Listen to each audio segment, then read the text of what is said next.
I've got to do Gurren Lagann! This is the incredible story of how a wimpy kid goes from dealing with stuff like this. I don't get it. What's the fun of getting all covered in dirt day after day? And he's carrying something weird, too. He's so gross. And he smells. He's looking at us. To showing off like this. Just who the hell do you think I am? I'm Simon.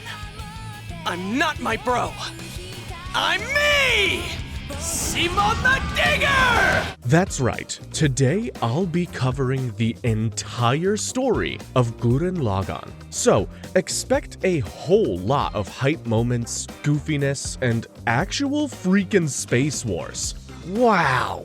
And if you're a big fan of mecha anime, you absolutely don't want to miss this. In the first episode, we meet Simon, a 14-year-old kid living in the underground village of Jiha. In this community, sunlight is a myth, and digging tunnels is basically a full-time job. The villagers have to dig constantly in order to expand their territory. While doing his usual excavation, Simon stumbles upon a tiny glowing drill that reacts to his touch. He doesn't know what it is, but one thing is clear. It's not just any other rock. When he climbs back up, a group of village girls immediately start to tease him. So Simon quietly slips away. While slipping away, he runs straight into Kamina, the loud, fearless guy he calls Big Bro, even though they aren't technically related. Kamina is hyped about escaping the underground village and heading to the surface, so he drags Simon along for the reckless attempt. They try to charge upward using mole pigs as vehicles, but the village chief shuts them down instantly. Kamina gets thrown in jail, having nothing but a little pig mole named Buta to keep him company, while Simon is sent back to his digging routine. While digging again, Simon uncovers something huge, a giant stone face hidden beneath the earth. Realizing that this might be important, he rushes back to break Kamina out of jail and show him this discovery. But before the chief can punish them for the jailbreak, the ceiling above the village explodes. A massive robot crashes through,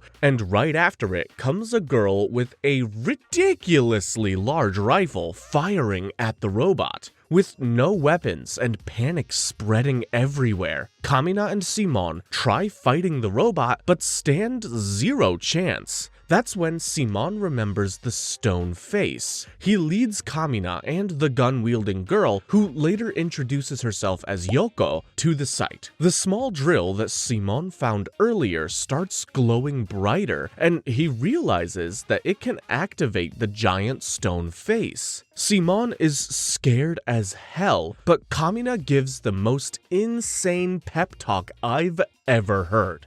Don't believe in yourself. Huh? Believe in me!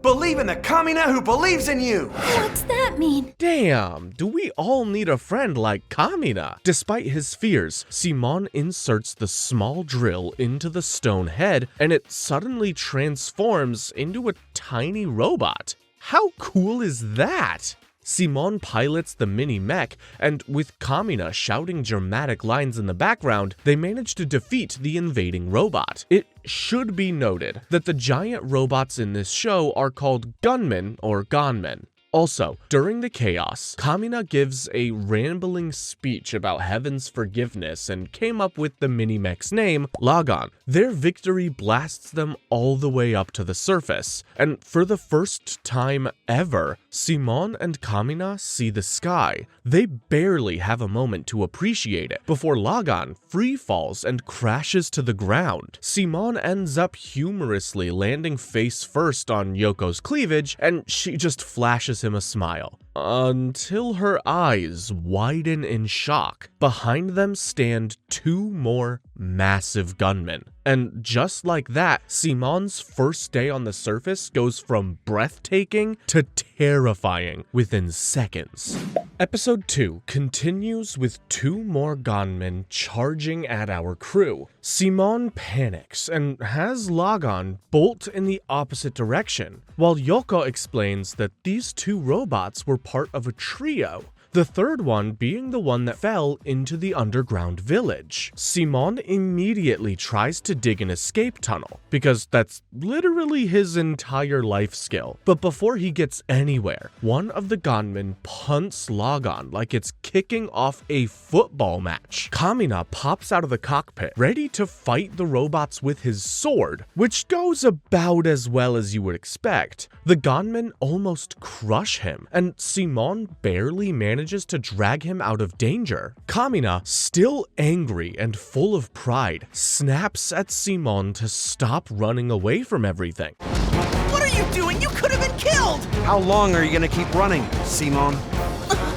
Yoko does her best to cover them, firing shot after shot at these robots, but Lagann then completely loses power. Just as things look hopeless, a storm of bullets come raining in from behind. Yoko's friends have arrived, and the gunfire takes down one of the gunmen. But before the enemy gets destroyed, a weird-looking figure, also known as a Beastman, jumps out of the cockpit. The other gunmen grab this Beastman pilot and escapes. Yoko explains that these Beastmen always attack during the day and retreat at night, like it's some twisted work schedule. Later that evening, Kamina cheers Simon up by thanking him for saving him during the fight. They're soon joined by Liran, an extremely flamboyant technician who's instantly fascinated by the Lagann. Yoko then asks Simon to use Lagann to help transport the remains of the downed gunmen. The problem is that Lagann won't activate because the small drill Simon uses as the ignition key won't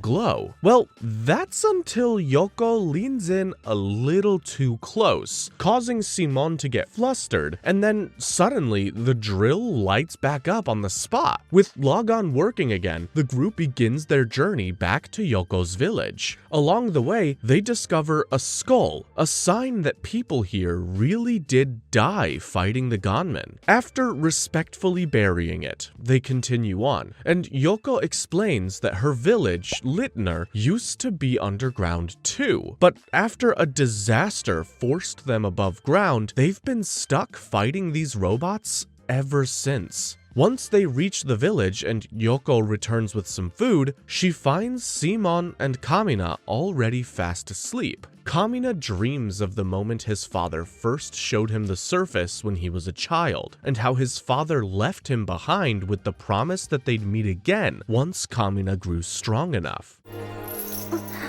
When you're ready, come up and join me. Until then, Kamina, goodbye! The next morning, the peace is shattered instantly with another gunman attack. Everyone rushes outside, but Simon struggles to start up Lagann again. Then he notices the orange gunman outside and realizes it's the same one that caused the underground earthquake that killed his parents. The emotional shock ignites Lagann, and it finally roars to life. Meanwhile, Kamina decides that he wants that orange gunman for himself. With Simon's help and Yoko covering them, Kamina manages to leap aboard the bot, but the controls won't budge. The enemy gunmen beat on the orange one relentlessly and toss it back to the ground. When Kamina lands, he sees a skull lying in front of him. Suddenly, something inside him clicks, and the orange gunman's controls activate. For the second time, it appears these robots are fueled by emotion. Anyway, Kamina charges back into the fight, saves Simon, and then, in true Kamina fashion, uses Lagann like a spinning projectile to pierce straight through the enemy gunmen, destroying them in one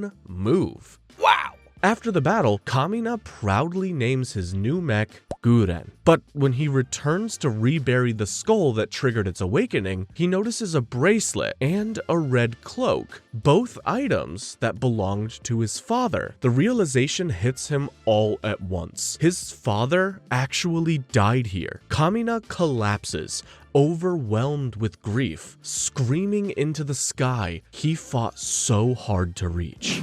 In the next episode, Yoko decides to take Kamina and Simon out hunting for food. She tells them not to worry too much. Apparently, Beastmen usually follow their own weird rules and won't attack again until the next day. So the crew heads out, and while they're exploring, Kamina learns that Yoko's rifle isn't just a rifle. It can also shoot arrows. Because sure, why not? Kamina tries it out, shoots down some flying creature, and goes to claim it, only to notice a second arrow already stuck in it. But before he can figure that out, a beastman leaps out of nowhere and attacks him.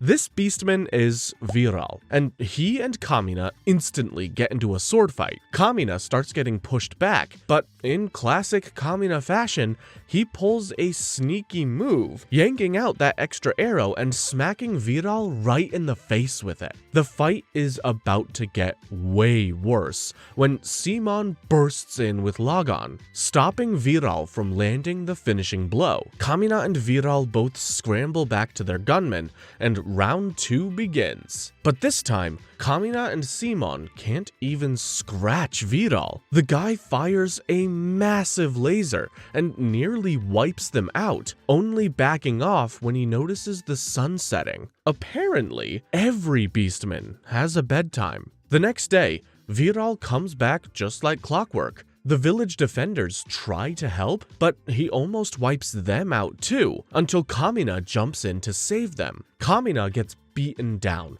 Simon freezes up, and everything's looking rough until Yoko gives Simon a pep talk strong enough to reboot his entire soul. Simon finally launches Lagann into battle and saves Kamina just in time. Kamina decides they need to finish this fight in style, so he tries merging Guren with Lagann, and the first attempt fails horribly. Viral charges in again, but this time the merger actually works. Gurren Lagann is born. Massive drills, massive power, maximum hype. They knock Viral out of the fight, forcing him to retreat. That evening, Kamina and Simon decide they're done waiting around. They're going to find the Beastmen base themselves. Kamina throws on his father's cape like a true hero. Liran and Yoko join the mission, and the team sets out on their next big adventure. In the next episode, Kamina decides it's time for some training. And by training, I mean Kamina complaining that the Gurren Lagann combo isn't stylish or manly enough, and then proceeding to fix this by, get this, throwing giant rocks at Simon. Truly peak mentorship. While Kamina is busy assaulting his own teammate, 4 strangers wander by and assume a gunman is attacking a human. Naturally, they jump into action and beat the brakes off Guren using a strange weapon that works way too well, honestly. Once Kamina pops out of the cockpit coughing up dust, they realize he's actually human and apologize. These 4 introduce themselves as the Black Siblings. Kitan, the loud big brother, Kiyo, the tough older sister, Kinon, the calmer middle sister, and Kiyal, the hyper youngest sister. They're a family of beastmen hunters, and they're currently hunting something that sounds terrifying. A 16-faced gunman. Before they can plan anything, all their stomachs begin screaming for food. So Yuko teams up with the Black Sisters for a hunting trip. And somehow, they come back with a weird, fuzzy creature lying around like it's waiting to be picked up. Not the best looking source of protein, but hey, food is food. But when the creature wakes up as it's about to become lunch, it turns out to be a beastman. It's not just one beastman, it's 16 of them. 16 tiny beastmen who hop back into their gunmen and fuse into one giant mech from hell. Simon tries to combine with Kamina, but every time he makes an attempt, Kamina yeets him away, saying the combination wasn't manly enough. Listen, Simon, manly combining is a thing of beauty. 2 souls coming together to form a blazing inferno! Damn it, would you just shut up and combine already? After several failed and painful attempts, Simon ends up flying through the air like a thrown frisbee. Kamina suddenly decides that the most manly fusion possible is a mid-air combination. So, they pull it off eventually, forming Gurren Lagann, and rush into battle, only to get immediately pushed and thrown around. Turns out, if Kamina and Simon are hungry, Gurren Lagann also becomes hungry and weak. Luckily, Buta, the silent MVP of this entire show, sacrifices a piece of his butt for them to eat. Yeah, his butt, and they eat it, and it works. Powered up by the most questionable meal of their lives, Gurren Lagann turns the fight around and sends the fused Beastmen packing. After the dust settles, the black siblings head their way, and Buta's butt becomes the most sought-after cuisine for the Guren Brigade. Or at least for Kamina, cause that dude's seriously whacked out. In episode 5, Yoko rides inside Guren with Kamina, but the cockpit is cramped and uncomfortable. Her own personal transport vehicle is basically a giant metal block with zero cushioning. Yuko's out here struggling to fit in the cockpit, and Kamina won't stop teasing her about her butt. Eventually, she snaps and starts firing at him right inside the cockpit. While Kamina is busy dodging bullets, Liran notices a patch of unstable ground ahead and tries to warn everyone. Kamina, still scrambling away from Yoko, steps right onto it. The ground collapses, and the entire Guren Brigade is sent tumbling deep underground. When they finally wake up, they find themselves in an underground village where the locals immediately assume they're angels. The villagers worship gunmen as face gods, so a group emerging from one looks pretty divine to them. They quickly meet Rossu and 2 orphans, Dari and Jimmy. Soon after, the village priest, Father Magin, arrives, and he and Kamina start beefing almost instantly. What's with you? Are you an even bigger moron than I thought you were? I don't like that guy. Not his ugly mug or his attitude. Despite the tension, the villagers give the Guren Brigade food and shelter. However, things take a dark turn when the village population hits 52. Their laws only allow 50 people, so they draw lots to decide who gets sent to the surface. A place they were raised to believe is heaven, even though it's anything but. The lucky ones chosen are the children, Dari and Jimmy. Kamina loses his patience and attacks the idea of sending 2 helpless kids to such a dangerous place, and Rossu tries to defend the village's traditions. The argument nearly escalates into a brawl. Before anything gets settled, another gunman crashes into the underground village. Kamina and Simon rush into Guren and Lagann and combine into Gurren Lagann to fight it off. Just when they think they have things under control, the villager's sacred face god activates on its own.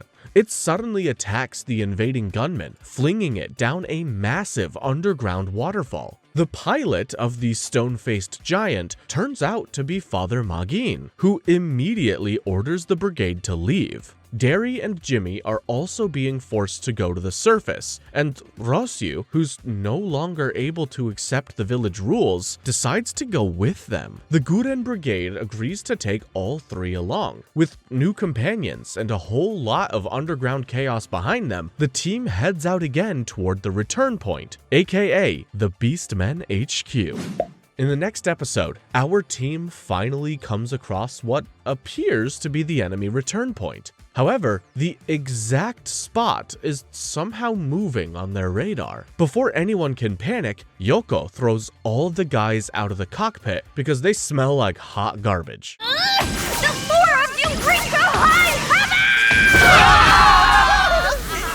Why didn't you try brushing your teeth and washing up every once in a while? And that's when a herd of rabbit-shaped gunmen show up. Kamina and Simon use Gurren Lagann to crush them easily, although one does get away. Kamina wants to chase it down and blow it up, but Rossu suggests that they follow it instead to find the enemy base. Smart idea! but some fog rolls in and they end up losing it. Instead, they find an old man named Old Coco who leads them to an inn in the middle of nowhere. Inside, bunny girls throw a full-on parade for our heroes. The innkeeper even acts like she's been expecting Kamina and the Guren Brigade. Rossu is suspicious, but everyone else is too busy stuffing their faces and staring at bunny ears. During dinner, Kiyo, Kiyal, and Kinon show up without their brother. Rossu asks if they were sent here by the same old man in the fog, and they confirm it. Then, the innkeeper mentions the hot springs, and suddenly, everyone's excited to take a bath. The boys and girls are separated, which Kamina hates, so he spends the entire bath whining and rambling to Simon about destiny and the moon. After some time, Simon realizes the girls' side has gotten way too quiet. Kamina gets yeeted over the wall to check, and the girls are gone. Before they can even process it though, the entire inn explodes as a giant gunman bursts out of it. The nice innkeeper turns out to be a Beastman, and she makes off with the kidnapped girls. Simon sprints to Lagann, but Kamina's not so lucky. Beastmen steal Guren right out from under him. Yoko ends up freeing herself and the others with pure anger and bullets. Together, Kamina and the girls start an all-out brawl against Bunny Girl Beastmen and a bunch of weird toad monsters. Our boy Kamina, who's still in his birthday suit by the way, soon ends up surrounded. But he's so mad, he just punches his way out and yells for Simon to pick him and the girls up. Somehow, every single person fits inside Lagann's tiny cockpit. Everyone except Rossu, who took matters into his own hands. He fought his way to the stolen Guren, hijacked it, and destroyed the Beastmen inside. Finally reunited, Kamina and Simon combine into Gurren Lagann. Kamina rips off Guren's giant sunglasses and uses them as a boomerang to obliterate the enemy gunmen. But their victory lasts all of about 5 seconds. A massive energy beam slams into them out of nowhere. When the dust clears, Viral appears with his gunmen, looking smug as ever. Team Guren is stunned. Viral is back, and he wants round 2. In the next episode, Viral starts exchanging blows with Gurren Lagann. While they're fighting, we learn more about the Beastman Empire. Basically, the bad guys running the world from their giant robot thrones. Apparently, this empire is run by some entity referred to as the Spiral King.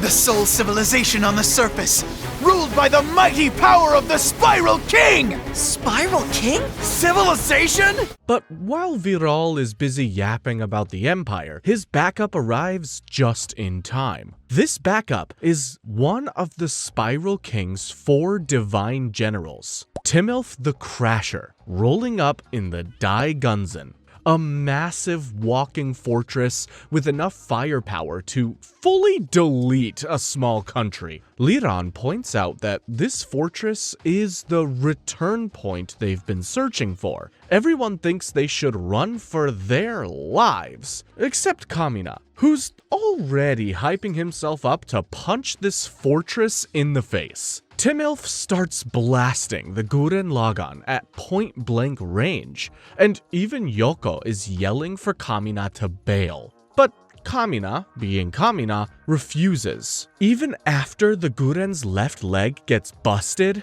his sheer stubbornness makes the Gurren Lagann repair itself, because physics bows to this man's giant ego. Since he can't climb the Dai Gunzan normally, Kamina just uses the explosions from the enemy fire as a makeshift trampoline and launches himself upward. One flaming kick later, he's on the fortress's surface throwing hands with Viral's gunmen. Meanwhile, the rest of the Guren Brigade is getting swarmed by 3 enemy gunmen. Lucky for them, a new gunman crashes into the battlefield, stomps one enemy, and tricks the other 2 into destroying each other. The mystery pilot of this new gunman is none other than Kitan, the loud, confident big brother of the Black siblings. What's that bozo Kamina gotten himself into now?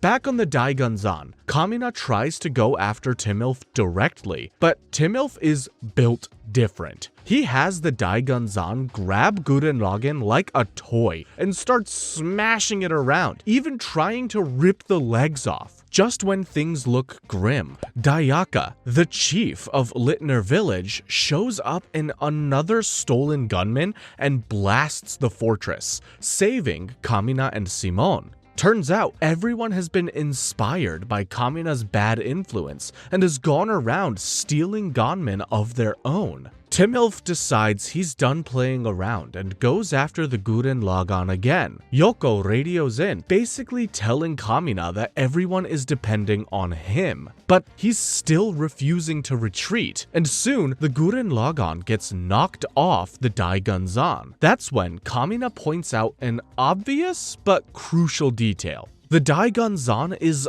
unbeatable as long as it can keep moving. That sparks an idea in Simon's head. He takes control of the Gurren Lagann, dodges the incoming artillery, and drills a ring of holes around the giant fortress. One final drill into the ground and boom, the earth crumbles, dropping the Daigunzan like someone pulled the chair out from under it. Viral also falls underground, swearing he will be back tomorrow. But for today, Simon comes in clutch with the W. That night, the Brigade sets up camp with their new team of gunmen stealing rebels. While Liran fixes the Guren, since the leg damage can come back the moment the two robots separated, Dayaka explains that Gurren Lagann has become a symbol of hope for humanity. Kamina then gives the new recruits one of his trademark speeches. Loud, fiery, and impossible not to get hyped over. Afterward, Liran explains that when Lagann plugs into Guren, it basically hijacks the entire system. Listen, when Gurren Lagann combines, it's accomplished by Lagann taking over all of Guren's systems. That's Gurren Lagann's strength. So using the same idea, Simon might even be able to take over the Daigunzan itself, as long as he's fired up enough. Interesting. Later, Yoko finds Kamina staring at the moon. He says that they have to keep fighting for kids like Simon, so they'll grow up in a world without fear. Yoko is moved, but also furious, because Kamina nearly got himself killed today. She admits how scared she was, and for a moment, she seems like she's gonna tell him something important. But suddenly, a distant mountain erupts into flames, cutting the moment short, because with the Guren Brigade, peace and quiet is simply not an option.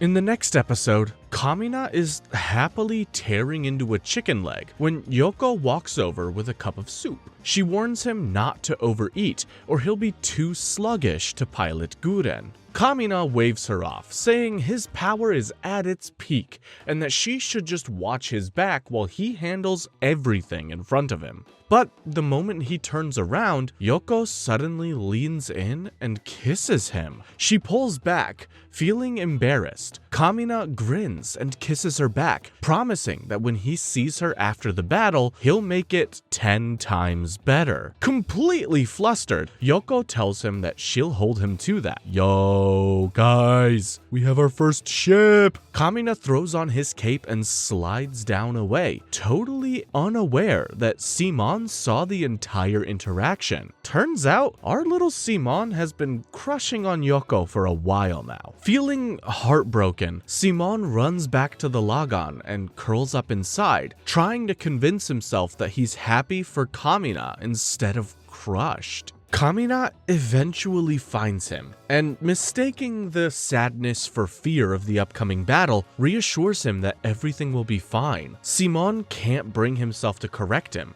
The next morning, the Guren Brigade reviews their plans, head to the ruins of the Daigunzan, take control of the giant fortress, and turn the tides of the war. But as soon as they arrive, the enemy attacks like they were waiting for them. Simon tries to fuse Lagann with the Daigunzan, but he can't concentrate. Every time he tries to focus, that image of Kamina and Yoko kissing flashes in his mind. Since Lagann's power depends on Simon's state of mind, the combination keeps failing. Kamina fixes this the only way Kamina knows how. He punches Simon in the face. Simon, open the hatch! Let's see you grit those teeth!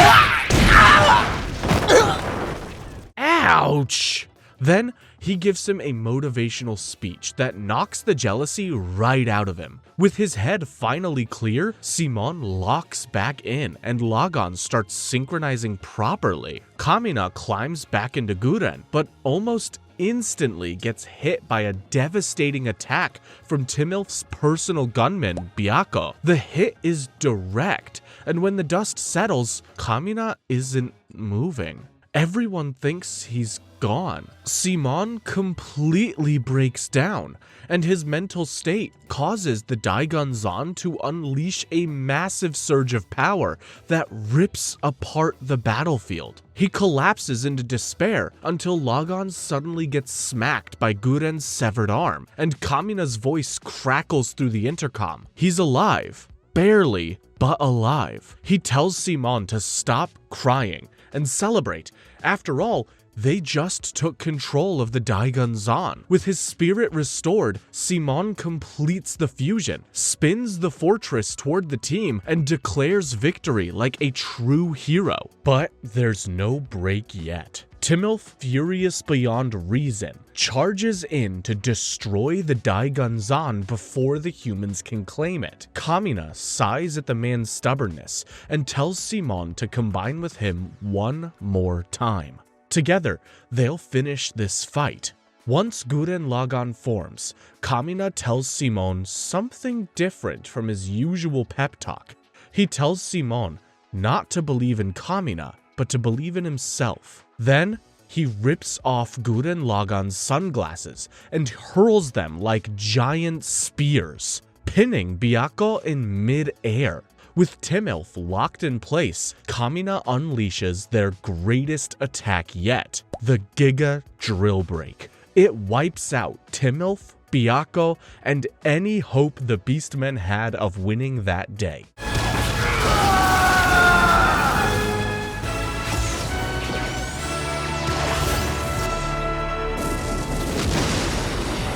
Absolute cinema. Our heroes have done the impossible, but inside the Guren cockpit, Kamina goes still. He whispers one last message. Later, buddy. And Simon knows that something is terribly wrong. Rain falls as the Guren Brigade gathers at the top of the Daigun Zan. They open Guren's cockpit and find Kamina lying lifeless. Our boy resting there with a final peaceful smile. Damn, I'm not crying, you're crying. In the end, the Guren Brigade won the battle, but they lost the man that taught them how to fight. In episode 9, Timilf's defeat sends a shockwave straight to the Lord Genome, Spiral King himself. Lord Genome isn't exactly panicking, but he's definitely paying attention now. Sensing an opportunity to impress him, Adine, one of the Spiral King's generals, steps forward and boldly promises that she'll take down the Guren Brigade herself. Timilf was a dear friend and companion. Please, your majesty, grant me the chance to avenge his death. I beg you. A dear friend, you say? While all that's brewing, the Great Guren Brigade has taken over the enemy fortress. Though the mood is far from victorious, everyone is still grieving Kamina, and the weight of his absence hangs over the entire crew. Rossu tries practicing in a gunman, but right in the middle of it, the Guren's engine sputters out and shuts down completely. In case you're wondering, the combo's now called the Guren since the Daigunzen has been conquered. Anyway, the engine is a mess, and it's just one more sign that nothing feels steady anymore. Tension cracks even more when Kitan confronts Simon, accusing him of causing Kamina's death. The words hit Simon hard. so hard that he loses control and snaps at Rossu before immediately apologizing. His grief is spiraling, and he has no idea how to deal with it. Elsewhere, Yoko confides in Dayaka, pretending that she's okay when she's barely holding herself together. Everyone is hurting, but no one knows how to talk about it. In the middle of stopping another attack, things get even stranger. Lagann suddenly detaches from Guren and dives straight into a ravine. Simon rushes after it, desperately trying to reactivate it, but nothing works. Before he can figure out what's wrong, he witnesses a gunman casually tossing what looks like a coffin into the canyon below. Out of curiosity, Simon opens it and finds a young girl inside. Hail, fellow, well met. Hail, fellow? Is that what you said? And who are you, my good sir? The girl, Nia, is completely surprised to see another human. Despite the bizarre situation, she chats with Simon calmly until another gunman attacks. Simon prepares to stay behind so Nia can run, but Kitan arrives just in time to save them both. Back at the fortress, Team Dai Guren tries to question Nia about who she is and where she came from. But before they can get much info, Adine launches her attack. Gunmen are scrambling, alarms are blaring, and in the chaos, Nia hears a familiar voice. Without thinking, she steps outside and reveals the truth everyone least expected. She's the daughter of the Spiral King. And just like that, everything Team Daiguren thought they knew about the world flips upside down. In episode 10, Adine refuses to believe that Princess Nia would ever wander far from the Spiral King's capital. But the situation is quite confusing, so she backs off, promising she'll be back once she sorts things out. Unfortunately for her, the truth hits like a slap. When she returns to Lord Genome, he casually tells her that he tossed his own daughter away like old trash and doesn't care what becomes of her. Adine is horrified, but she still swears she'll kill the humans and Nia to prove her loyalty. As she storms out, she bumps into Viral, who's still beat up from his last battle and drowning in guilt over Timilf's death. Viral wants to join her in the next fight, but Adine refuses. She wants the revenge spotlight all to herself. Go back to your den. I will be the one avenging Timilf, no one else.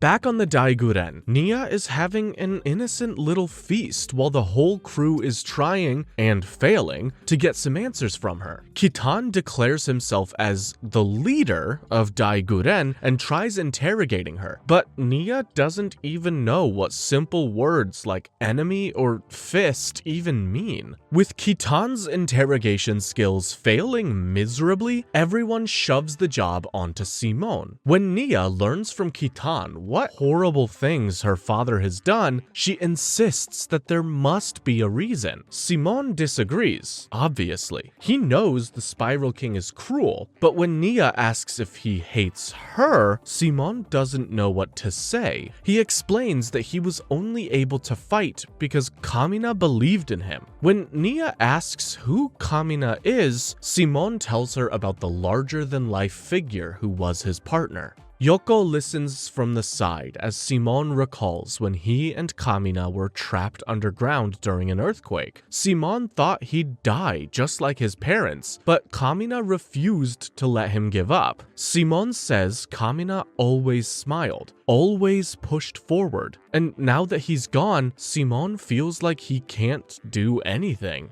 Nia gently pushes back. She reminds him that he saved her on his own, no Kamina required. She asks why he's depending on someone who isn't alive anymore. And that hits Yoko like a gut punch. She snaps, accusing Nia of not understanding anything because she never knew Kamina. Don't talk like you're some innocent bystander! You know perfectly well whose fault it is that Kamina's dead! So don't you dare stand there and calmly lecture Simon!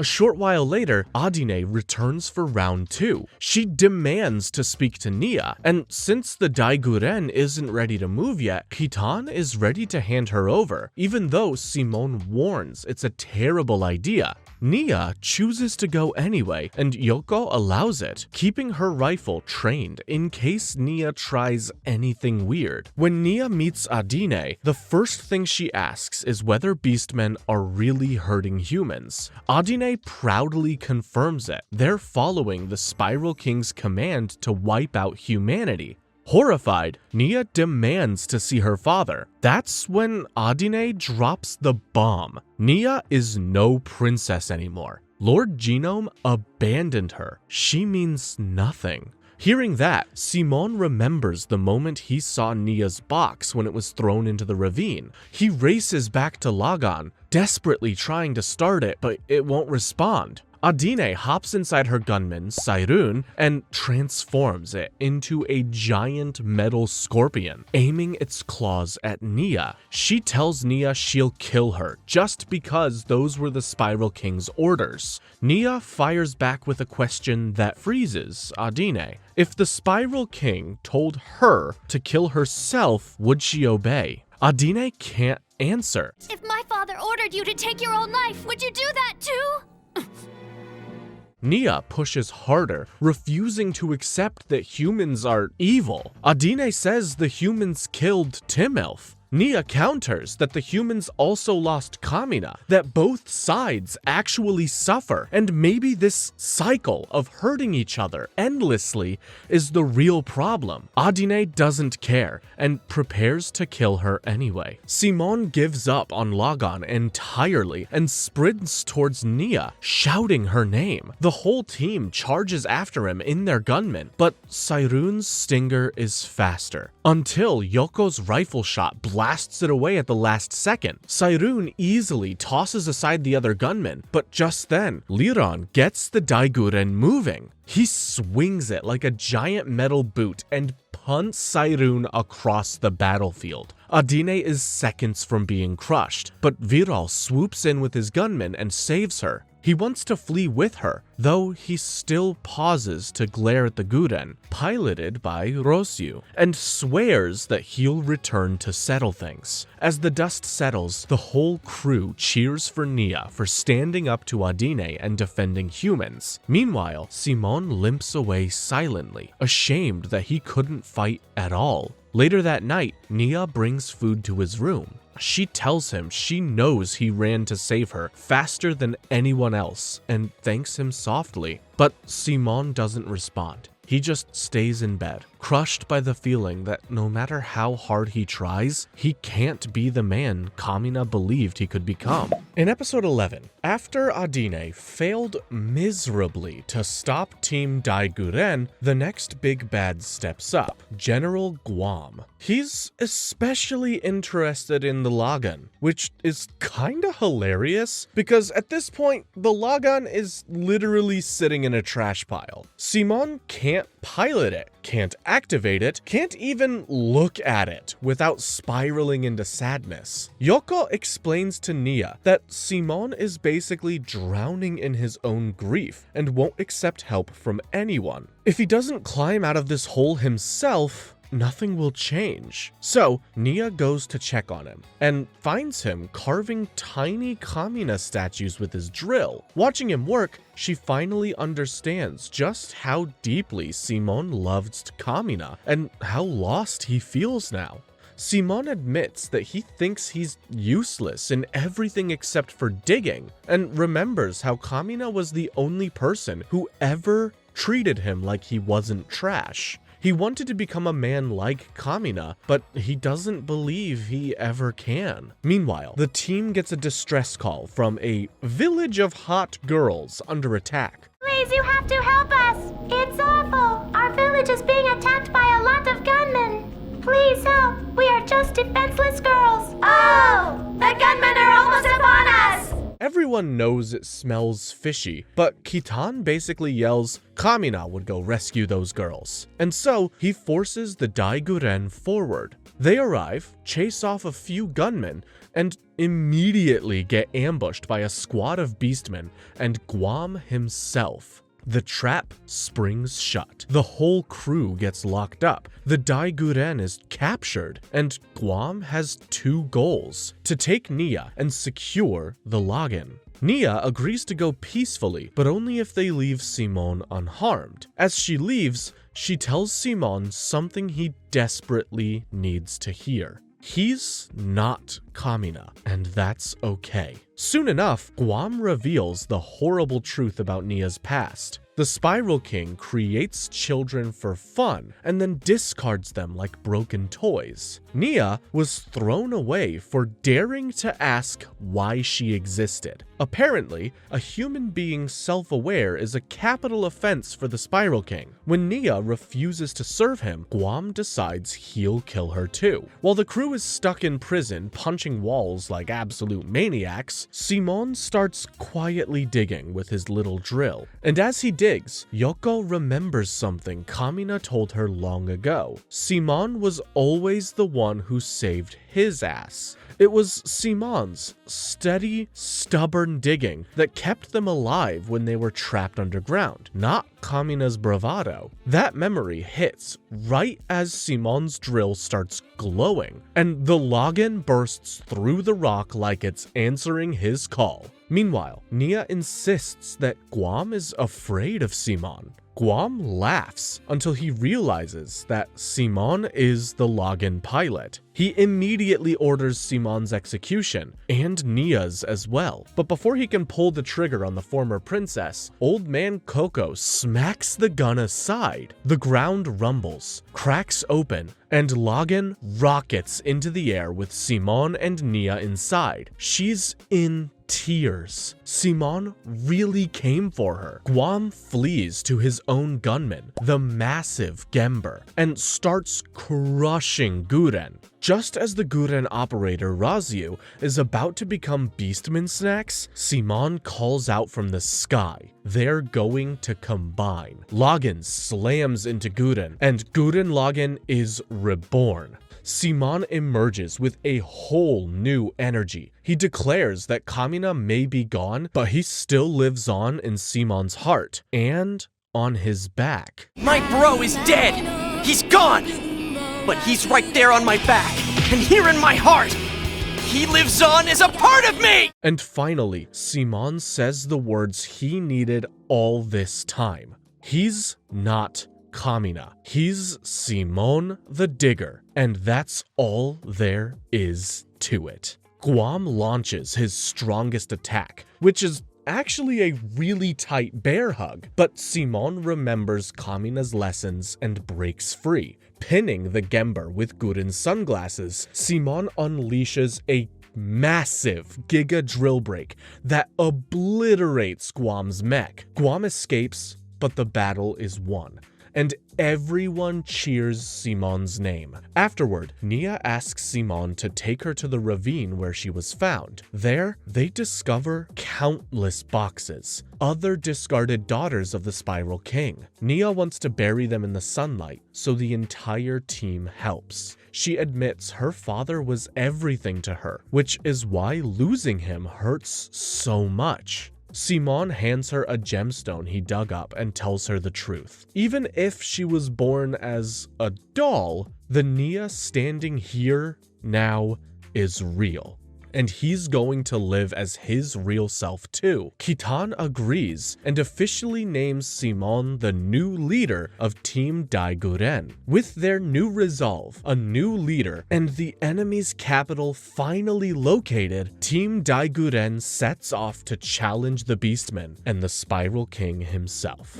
Episode 12 opens in Teplin, the capital city of the Beastmen, where the Spiral King's generals are already bickering. One of the generals, Sitamanda, mocks Guam for failing to stop Team Guren, but Guam fires back that Sitamanda barely leaves the capital anyway. When they realize Adine isn't there, it becomes clear that she's still out hunting the humans on her own, determined to avenge Timilf. With the ocean standing between Team Daiguren and Teplin, Guam figures out that luck might actually be on their side. And soon enough, you'll understand why he'd think so. Meanwhile, Team Daiguren reaches the ocean for the first time. The men immediately lose all focus, imagining the girls in swimsuits. Yoko shuts them down by beating the ever-living daylights out of them, reminding everyone that they're supposed to be headed to the capital. But Liran explains that the Daiguren isn't built for sea travel,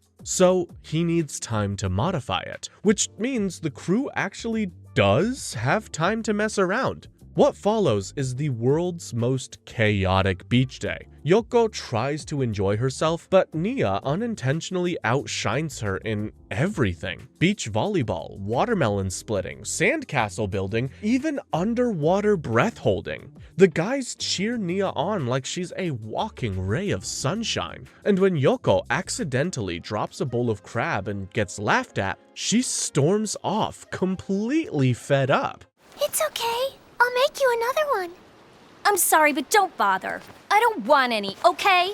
Why not, Miss Yoko? What the hell's her problem? Once Liran finishes outfitting the Daiguren with its new Oceanic upgrades, the crew finally sets sail. They barely make it across the surface before Adine launches a full-on assault from her battleship. Torpedoes slam into the water, the Daiguren is pushed off course, and Adine's underwater gunman proves overwhelmingly strong. Kitan nearly floods his cockpit, Simon and Rossu get pinned in the Gurren Lagann, and the Daiguren is dragged underwater while the crew is panicking. The only calm voice comes from Nia, who simply says she trusts that Simon will come through. Her confidence kicks Simon into gear. He powers up Gurren Lagann, drills his way free of Adine's grip, and shoots upward with so much force that he crashes into the Daiguren, pushing it back to the surface. But Adine isn't finished. She bursts from the waves, drives her gunman's arm straight into the Daiguren's bridge, and snatches Nia. Using her like a bargaining chip, she orders Team Daiguren to aim their cannons at the Gurren Lagann or risk Nia's life. No one dares to move until Yoko steps forward with her rifle. Ignoring Adine's taunts, Yoko takes two risky shots. Both graze Nia's hair, but the second one also hits Adine's Seirun, forcing her to drop the girl. What? My shoulder! Old Coco manages to catch Nia before she falls, and with the hostage gone, the team unleashes everything they've got. And so everyone starts firing at Seirun, resulting in a massive explosion. It's another well-deserved victory for our heroes. That makes it 2 out of the 4 generals who've now been sent straight to the afterlife. In episode 13, Simon is resting on the deck when Nia arrives with a fresh new haircut. He shyly admits that he likes it, but she isn't looking for flattery. She's looking for work. With everyone busy and rushing around, she refuses to be the only one standing there looking like some Christmas decoration. I can't bear to be the only one standing around doing nothing. I want to do something. I want to make myself useful. Before Simon can even think of a suggestion, Yoko storms in like an annoyed parent and lectures him for skipping breakfast again. Hearing that eating is considered part of his responsibilities, Nia gets an idea. If eating is work, then cooking can be her contribution. She immediately heads for the kitchen with the confidence of someone who genuinely believes enthusiasm can compensate for a total lack of culinary experience. Soon, the crew gathers to sample her food, but just before the brave soul can take a bite, alarms blare. An enemy attack is incoming. Up on the bridge, Kenan reports the unthinkable. The attack is coming from above. A moment later, General Sitamanda appears, soaring in on a massive flying aircraft carrier, and wearing a smirk that practically radiates superiority. From his command, a swarm of bomber gunmen descends, and the aerial assault begins. With Rossu bedridden, courtesy of Nia's terrible cooking, Yoko jumps into Guren to join Simon in battle. Inside the cockpit, she freezes briefly at the sight of Kamina's symbol carved into the controls. Buta snaps her out of it, and together, she and Simon launch into the fray. Outside, the battlefield is absolute chaos. Kitan's attempt to taunt the enemy ends with a missile exploding in his face. Kial nearly gets blown off the ship, and Sitamanda watches the destruction from above with the smug satisfaction of somebody hosting an actual bloody game show. To counterattack, Simon orders the Guren to hurl Gurren Lagann into the sky like a fastball. Up in the air, they swing between enemies using long drills like grappling hooks, tearing through bomber units. After Yoko points out a flying gunman nearby, they combine with it, giving Gurren Lagann the ability to fly. Freaking awesome!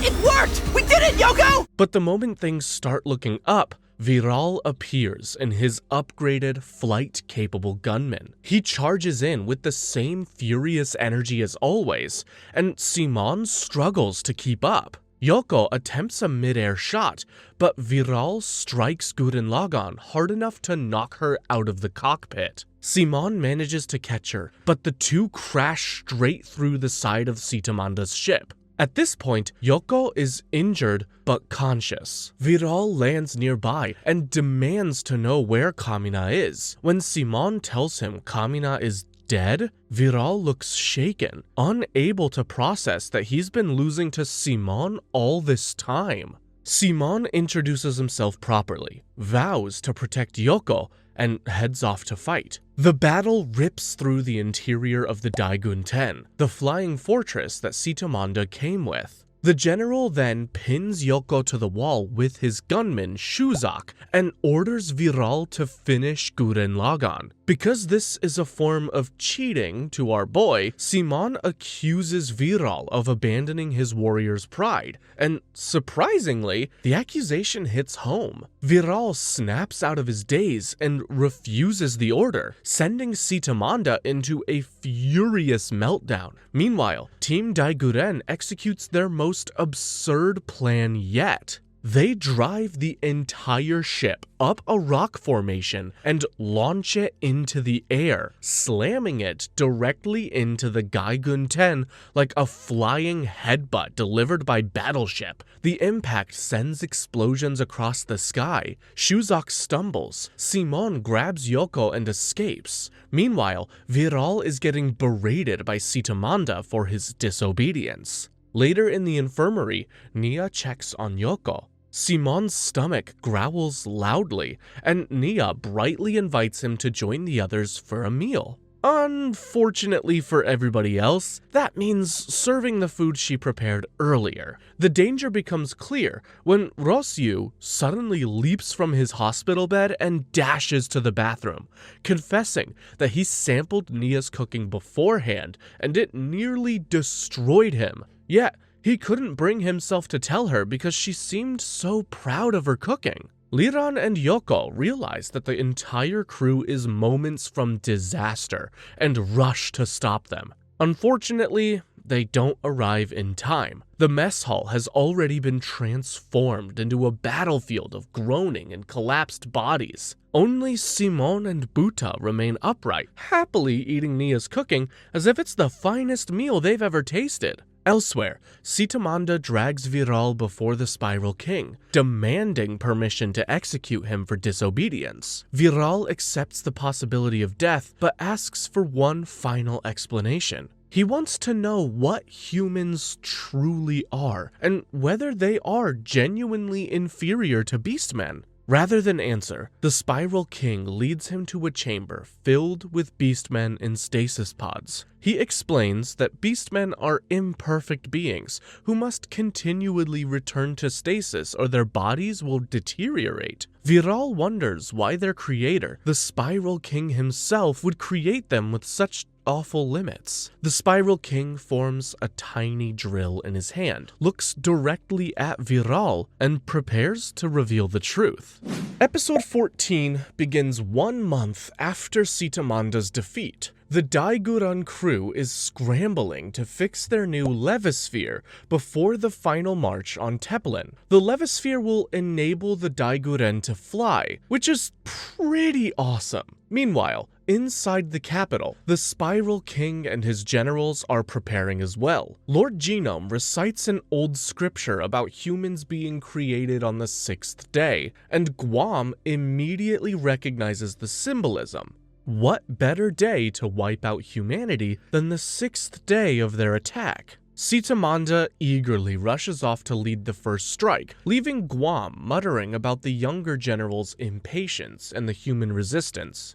I must say, these humans are quite a tenacious bunch. We stomp them over and over again, but they just sprout up once more like weeds. Finally, at dawn, Sitamanda launches his assault. Daigun 10 descends from the skies, unleashing a rain of missiles on the grounded Daiguren. Liran barely activates the Levisphere in time to dodge the opening barrage, and the crew scrambles to return fire. But the air battle is only half of it. Kinon detects an entire army approaching from the ground, Guam's massive Daigundo fortress. With danger closing in from air and land, Simon orders the air division to pull back and focus on Guam, while Gurren Lagann handles Sitamanda and the air fleet alone. Sitamanda laughs at the sight, right up until Simon unleashes a storm of tiny drills that wipe out his front line in seconds. The general goes from smug to deranged, fascinated that humans might actually put up a fight. At some point, while running low on firepower, Sitamanda descends in his personal gunman, Shuzak,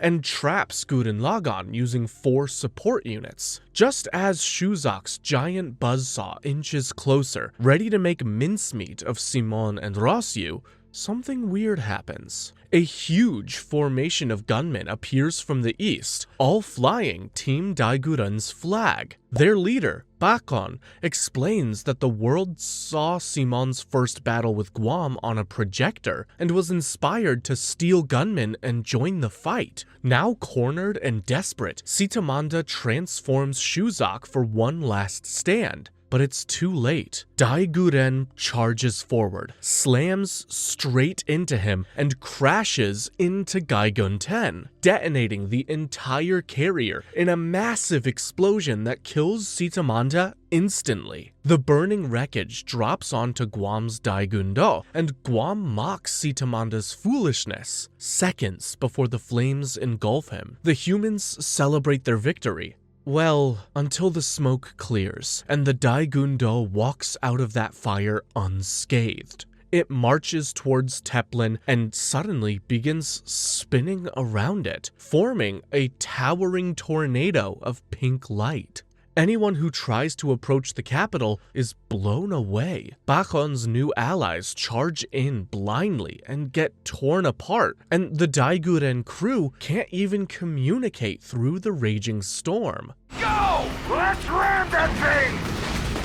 Hey, what are you people doing? Are those guys morons? Hurry up, stop them! Can't. All communications are down because of that whirlwind. Then, Nia appears using a projector, urging everyone to stop. She believes that Simon can end the tornado because his drill always breaks through the impossible. Just the kind of stuff Kamina would say. Damn, I miss him. And with perfect timing, Kinon realizes Gurren Lagann is missing from the deck. Apparently, Simon and Rossu are now underground, drilling toward the Daigundo. Using enough pressure and momentum, Simon drives Gurren Lagann upward, reversing the Daigundo's rotation and drilling straight through its core. He pierces Guam cleanly, and the general uses his last breath to declare loyalty to the Spiral King before the entire fortress explodes. Get wrecked, bozo! Ayy! All 4 of the generals have now been sent to hell, and their tornado barrier has finally collapsed.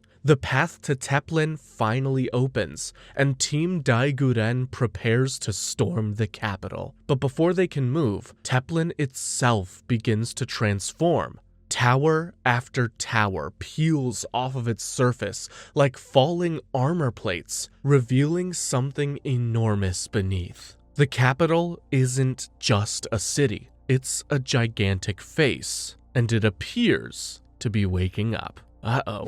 In the 15th episode, the entire city of Teplin has suddenly cracked open like a giant metal egg, and out comes a colossal gunman the size of a nightmare, the Dekabutsu. Nia asks to ride with Simon in Gurren Lagann so she can finally face her father, Lord Genome. The team agrees, but they first have to punch a hole through the Dekabutsu's defenses, which is basically like trying to break into a bank vault the size of a mountain. After pulling off some crazy stunts, the team manages to throw Gurren Lagann onto the Dekabutsu and then straight into Lord Genome's tower. I see that you've somehow managed to arrive, man of the spiral.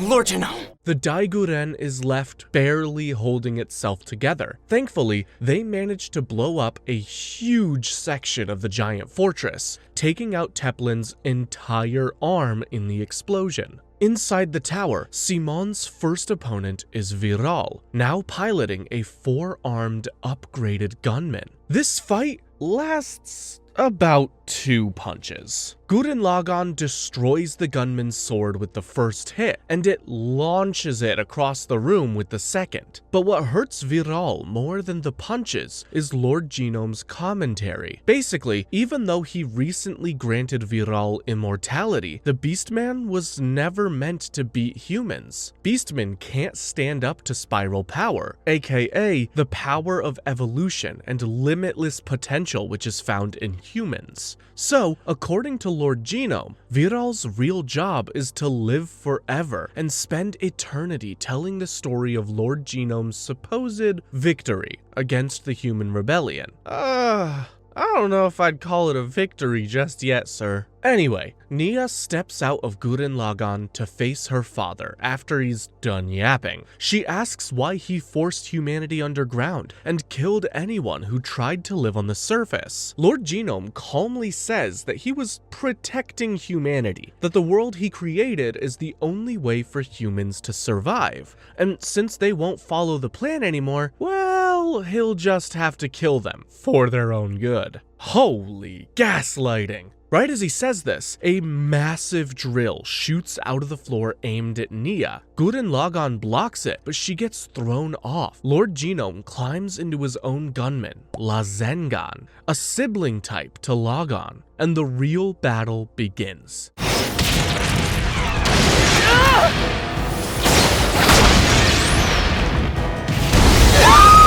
And holy wow, Lagann is fast, and badass, and strong. Lagann eats Simon's Giga Drill Breaker like a snack. The Spiral King completely dominates the fight and slams Gurren Lagann into the wall. Rossu starts losing hope, but Simon refuses to quit. he throws back Kamina's old words, "Believe in me who believes in you," and jumps back into the fight. Gurren Lagann manages to break one of Lazengan's arms, but Lord Genome immediately counters with a drill straight through Guren's cockpit. Rossu ends up getting hit in the shoulder, but he keeps going. Simon then separates Lagann from Guren and tries to dive straight into Lazengan, but Lord Genome blows off his remaining arm just to stop him. The man is terrifyingly committed, but Simon refuses to fall. He thinks of everyone who believes in him, Kamina, Nia, the entire Brigade, and pushes Lagann beyond its limits. Simon and Nia's fighting spirit let Lagann drill straight through Lazengan. But with his gunman getting destroyed, Lord Genome still isn't done. He climbs out of his wrecked cockpit and starts beating Lagann with his bare hands. Nia is thrown out, helpless to do anything but yell Simon's name. Soon enough, Simon's arms are broken, just like Lagann's arms. Everything is falling apart, and yet Simon still reaches for his tiny core drill, the same one he found in the first episode, and slams it straight into Lord Genome's chest. Upon twisting it, the drill erupts and blows a hole clean through the Spiral King. I see. Your spiral power has grown sufficient to outstrip my own. Mortally wounded, Lord Genome gives Simon one final warning. When humanity reaches 1 million people, the moon will become Hell's messenger and wipe everything out. Simon can't make sense of it. Lord Genome just smiles and falls backward off the tower. Nia says her final goodbye to her father, then turns to Simon, ready to face tomorrow with him. As Teplin collapses, all the enemy gunmen shut down, and the great Guren Brigade, bruised, battered, but alive, cheers as Gurren Lagann returns. And so, on the morning of the 7th day, the mighty capital of Teplin finally falls. Episode 16 is just a recap of the journey so far, but that's my job. We also do see clips of the people working on the first half of the show, which is kinda cool. But anyway, we're moving on. Episode 17 begins 7 years after the fall of Teplin. Humanity has transformed the ruins of the old capital into a thriving new capital called Kamina City. It's peaceful, bright, and full of hope. Though Simon, now the supreme commander of the city, is discovering that running a government involves way more paperwork than fistfights.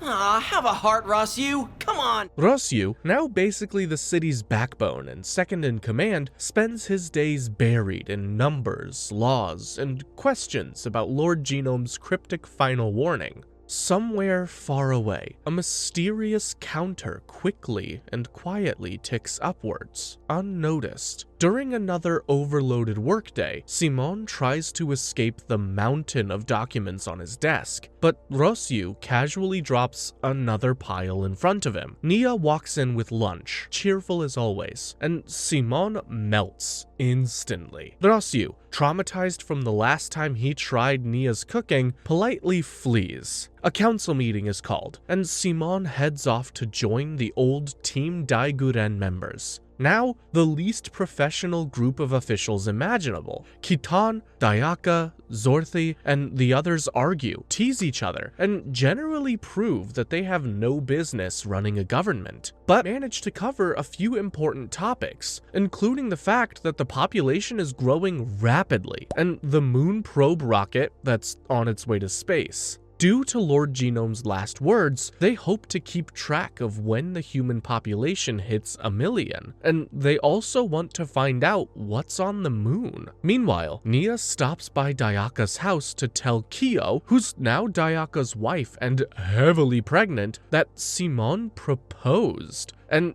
she turned him down by accident. Kyo helps her understand what Simon actually meant, and so Nia calls him back, and just like that, she accepts the marriage proposal. Aww. Say congrats to the newest couple in town. The peaceful atmosphere doesn't last very long, however. Rossu interrupts to report that Viral has resurfaced and is fighting a Grey Pearl squadron in the faraway palace. Grey Pearl is modeled after Gurren Lagann and is supposed to be an upgraded version. Viral is swiftly captured, but he claims that he was only helping the humans who wanted to stay underground. Apparently, Rossu had ordered that all humans be brought up to the surface whether they like it or not. This is because he wants all humans to be accounted for, as to know when the human population hits 1 million. Viral accuses Simon of acting like a tyrant and becoming a second Lord Genome, which cuts deeper than anyone expects. Rossu shuts the conversation down and walks away, leaving Simon feeling uneasy. That night, Rossu visits a secret lab where scientists treat him like the savior of humanity. They reveal that the ancient biocomputer is finally active. More on that later. And Kinon praises him for chasing the truth behind the world's mysteries. Meanwhile, Simon stands alone in his office, staring out at Kamina City. Buta crawls out of his clothes like a tiny nostalgic reminder of simpler times. Then, Nia calls from the hospital with good news. Kyo has had her baby, a little girl named Anna. The moment is sweet until the mysterious counter we saw earlier in the episode reaches 1 million. And suddenly, the sky itself rips open. A strange, faceless mech drops out of a glowing portal and immediately begins firing upon the city. The Grey Pearl pilots rush in, but their weapons bounce off of it harmlessly. The mech cuts through them like they're made out of paper, and at the hospital, Nia suddenly screams as bright red patterns cover her body, then she vanishes. Back in the city, it becomes clear the Grey Pearls can't stop this mysterious mech. Just as Derry is about to be obliterated, a massive drill cuts through the sky, and we see Simon and Gurren Lagann. Furious and done with playing politician, he tears into the enemy without hesitation, ignores Rossu's frantic warnings, and drives his glowing drill straight through the mech's attack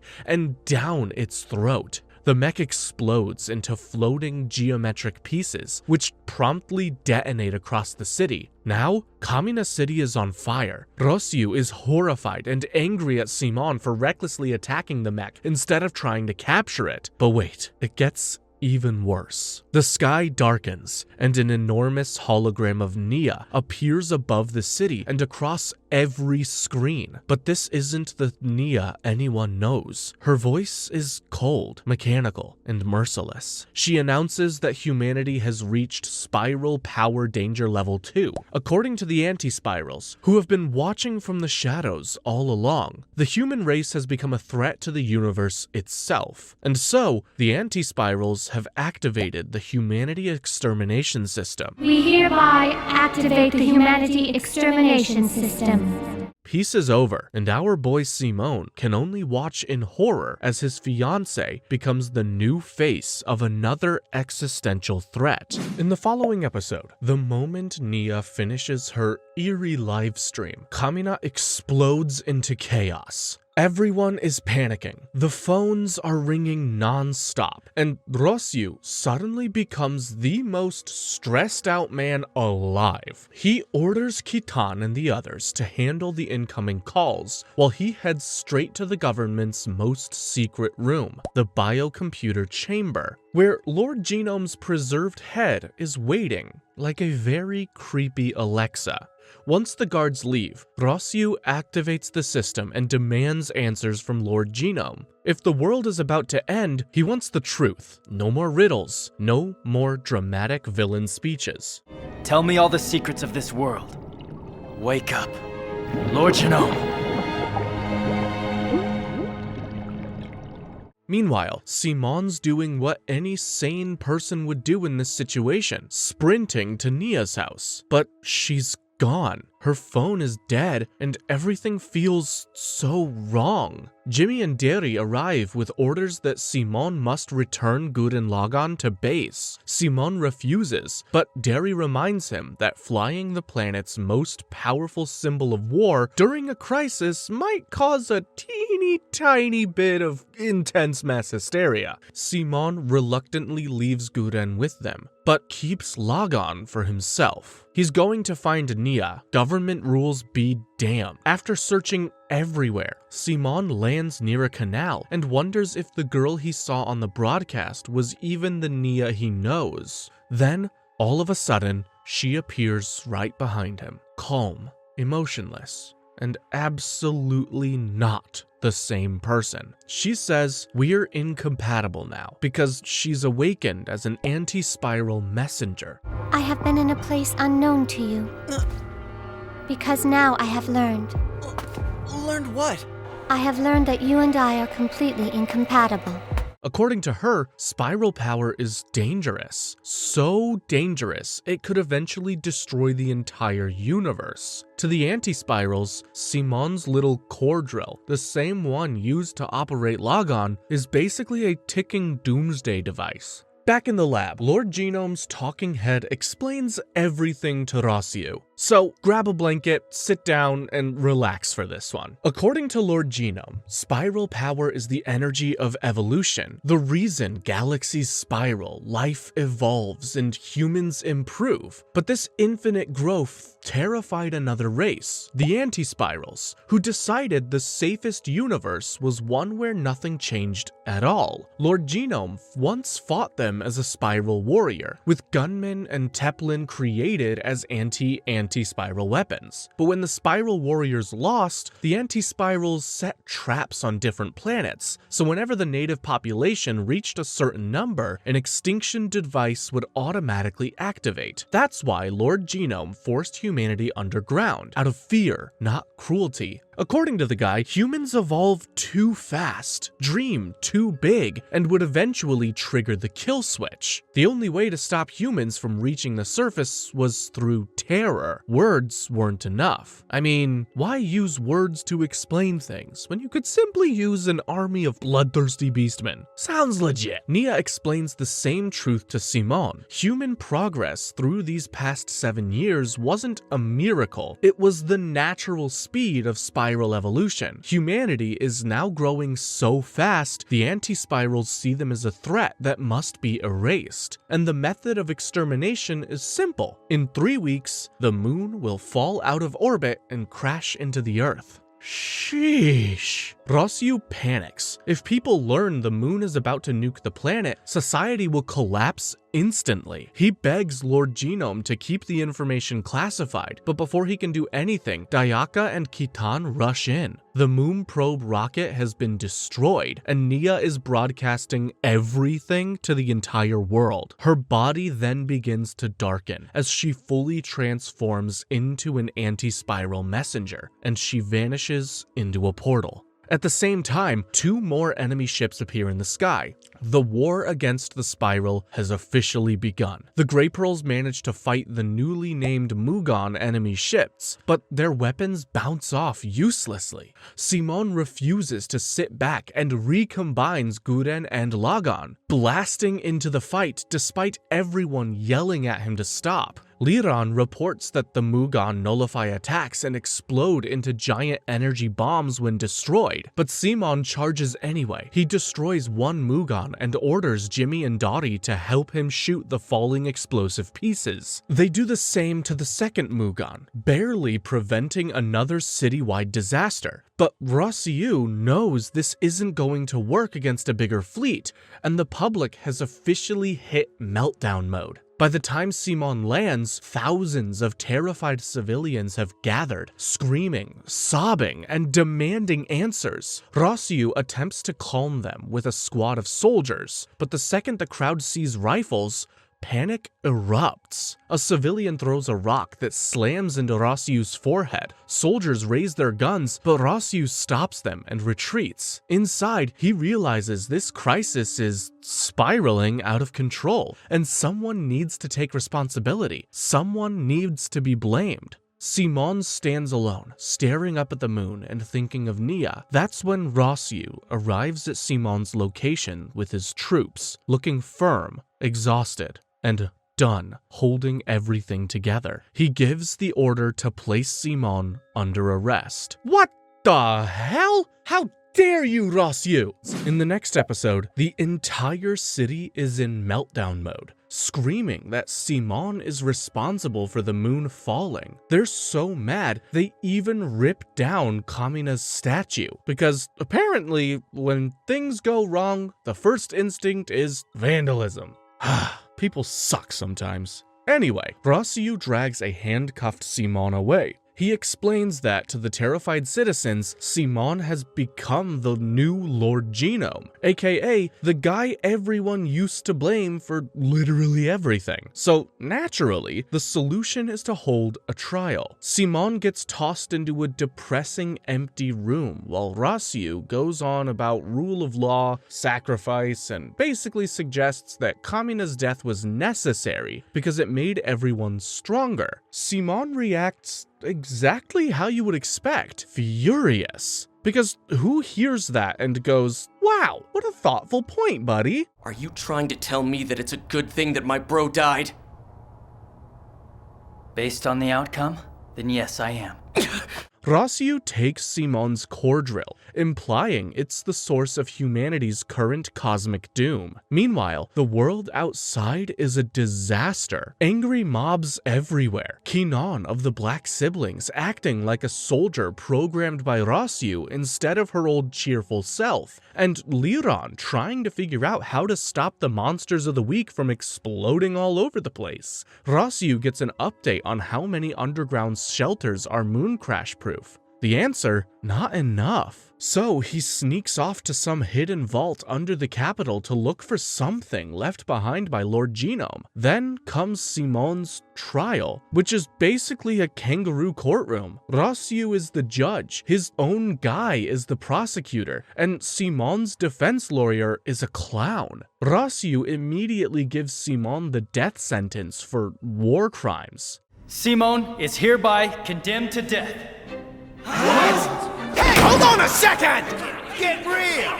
Kitan loses his mind because this whole thing is basically a stage play, but Rossu insists that someone must take responsibility for the moon plummeting problem, and that someone is absolutely Simon. Just when the drama hits peak absurdity, Nia teleports into the trial room. She explains that the anti-spirals want humanity to drown in despair, and they have 2 weeks left. And then she gently cups Simon's face in the most emotionally confusing moment possible, while still wearing the engagement ring he gave her. Then she leaves him with an existential crisis. And I'm here wondering why she even showed up in the first place. There's no time to process breakup trauma though, because a giant Mugon monster shows up and blows Littner village to pieces. Simon begs to fight in the Gurren Lagann, but Rossu won't let him, until Simon suggests strapping a bomb to himself so he literally cannot run away. Rossu agrees, because that's apparently normal government procedure now. When Simon gets to the cockpit, he discovers Kinan sitting there surrounded by bombs because she volunteered to be the dead man's switch. Great job, everyone. Healthy workplace energy. Simon launches into battle with his flying death trap, while Rossu goes on TV announcing Simon's death sentence like it's a scheduled holiday. He also gets a thunderous cheer from the crowd when he reveals that the government will be carrying out a large-scale evacuation plan. Apparently, everyone will take refuge in one of the 36 underground shelters. And as for Kamina City citizens who have no refuge, they'll have the massive spaceship, aka the Guren, as shelter. Actually, seems like a cool reference to Noah's Ark. I should point out that this ship was kept hidden as a last resort by Lord Genome.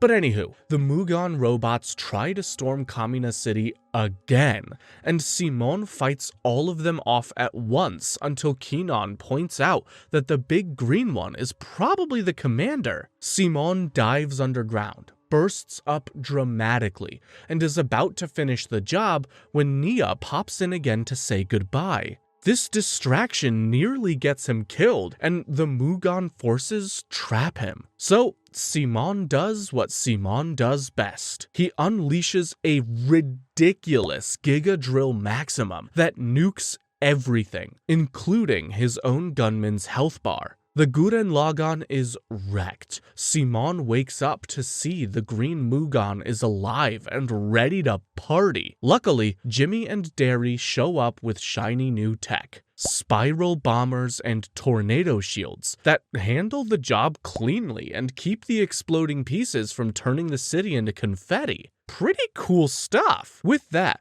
Simon finally admits out loud that the Nia he keeps seeing isn't the girl he loves anymore.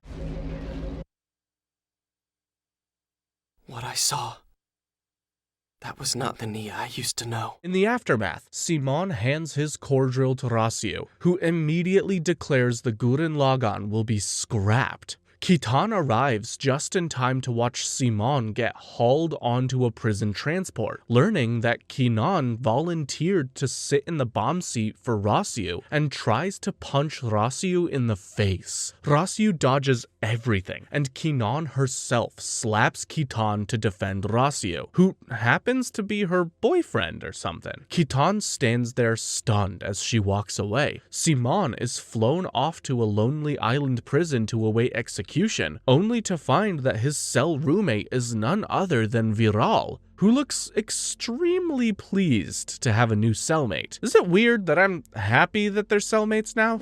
In episode 20, Simon and Viral end up in side-by-side jail cells, and Viral finds this hilarious. To him, it's poetic. The great hero of humanity and the Beastmen everyone hated are now neighbors in prison. Simon, meanwhile, is busy stressing that in 2 weeks, the moon is going to pancake the entire planet. Back in the command center, Liran requests a private meeting with Rossu because he's got something important to show him. Meanwhile, in prison, things aren't exactly peaceful. The inmates are roasting Simon non-stop for ruining the world. One especially angry bird beastman corners Simon in the locker room, blaming him for defeating Sitamander and leaving him wingless and in jail. They locked me up in here, and then they cut off my wings.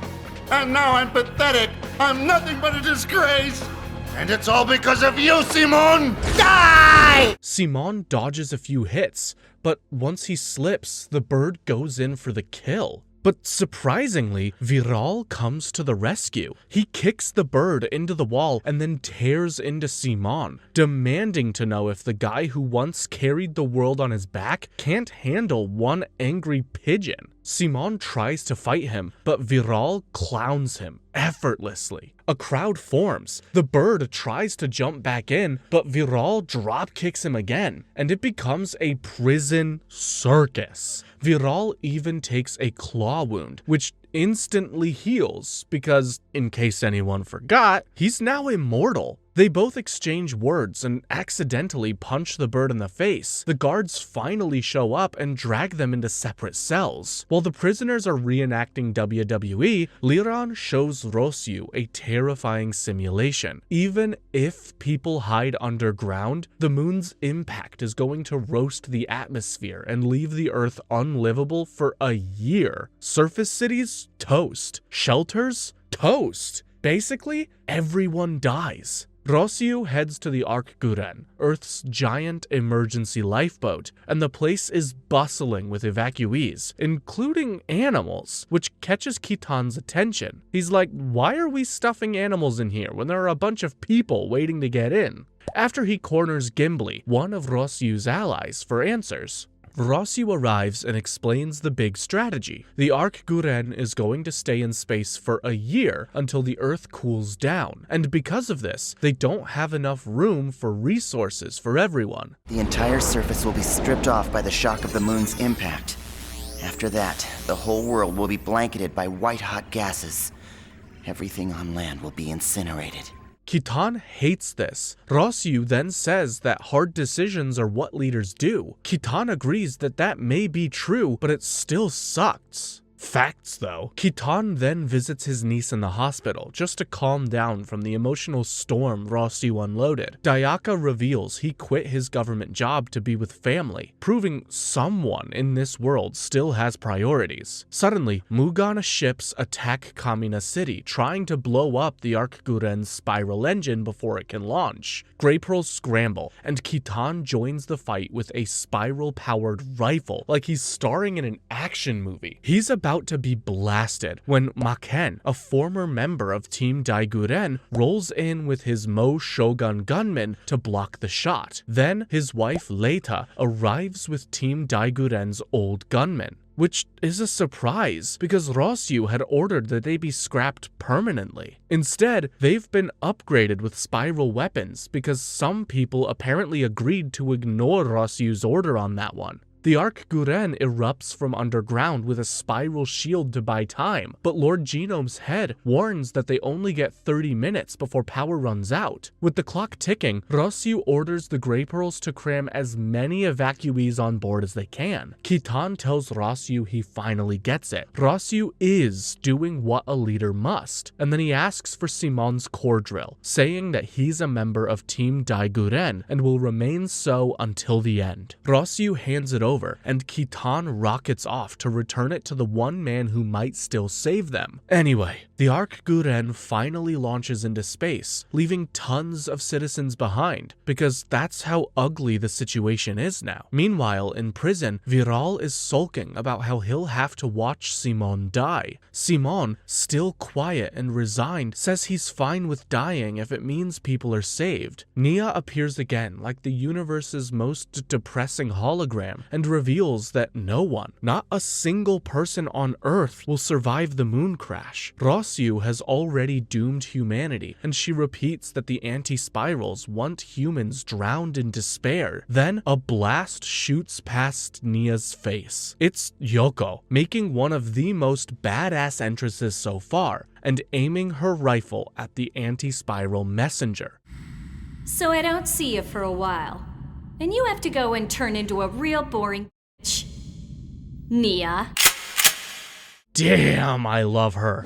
In episode 21, the story jumps back a year to show what Yoko's actually been up to all this time. We meet a kid named Nakim, who's having the worst playground experience imaginable. The other kids shove him down. A girl tries to help him, but before she can, Yoko steps in. Except she's not Yoko anymore. She's going by Miss Yamako, an unreasonably cool and surprisingly strict teacher. She tells Nakim to stand on his own, and he does. The class of little kids loves her, not realizing their gentle school teacher is secretly a sniper queen. Then everything goes sideways. The village gets an evacuation order, and everyone gathers underground, except one girl, who's still hanging out at the lighthouse like she's on summer vacation. That's when a human and a beastman show up in gunmen, kidnap her,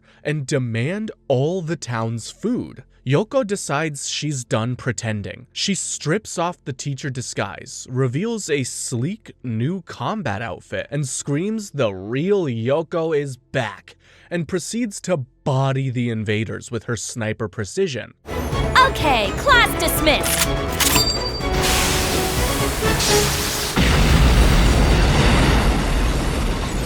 The townspeople finally see who she really is, and honestly, they're lucky to be on her good side. After that, she heads to Kamina City. Back in the present, Yoko breaks Simon out of jail, and then he breaks Viral out as well. Kitan returns the core drill, and Simon immediately offers Viral the chance to co-pilot Guren. Viral, who lives for dramatic moments, accepts. With that, the whole Guren Brigade launches into space to back up Rossu. Not surprisingly, even sworn enemies can bond when the whole world is at stake.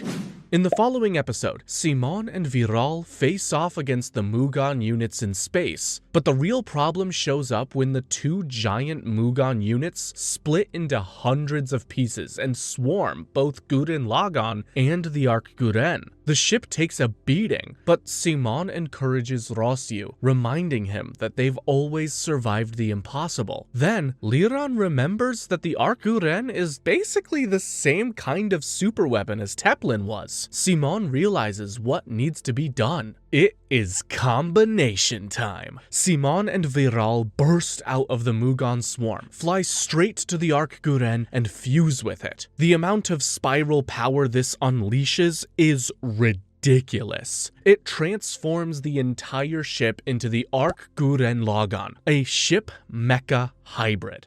Arc Gurren Lagann!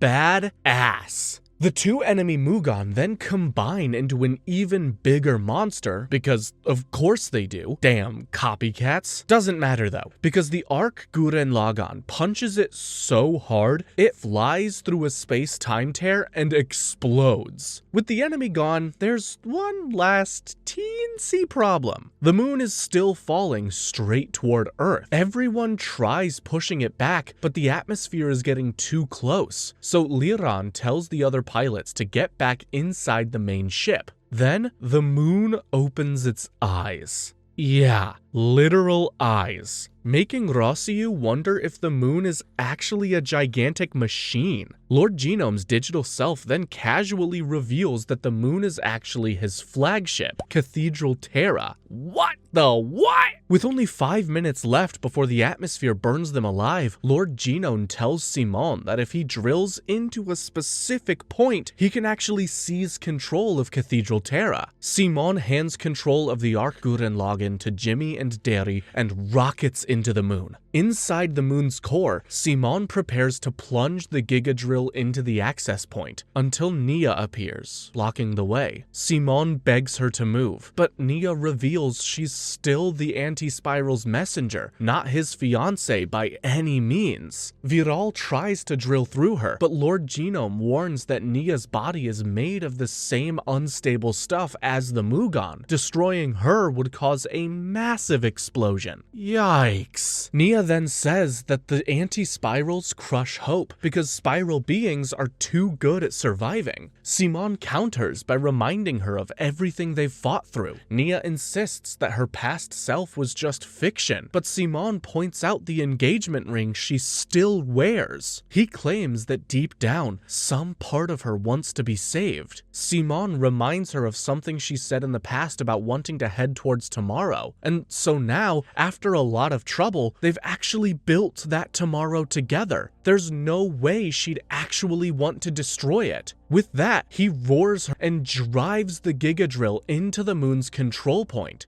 I'm gonna grab hold of your future with my own 2 hands, so just get out of the way! Please, Nia!